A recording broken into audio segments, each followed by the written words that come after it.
जसले चाहिँ प्राइभेटमा गएर चाहिँ हाम्रा नेपालीहरूले गिफ्ट गरेका थिए, म उनीहरूलाई के भन्न चाहन्छु भने थुइक्क घाँस खानी।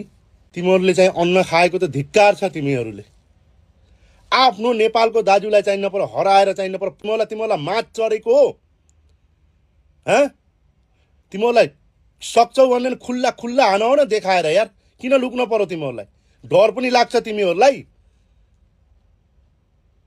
यसको मतलब तिमीहरू चाहिँ हामीलाई चिनी जानेका आसपासका कोही न कोही त हौला नि। नत्र भने के को डर तिमीहरूलाई लुकेर हान्न पर्ने अवस्था किन आयो?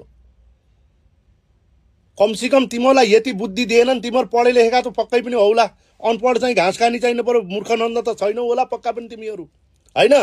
अलिकति पढे लेखेका ट्यालेन्ट त हौला, तर तिमीहरूलाई यति विवेक आएन।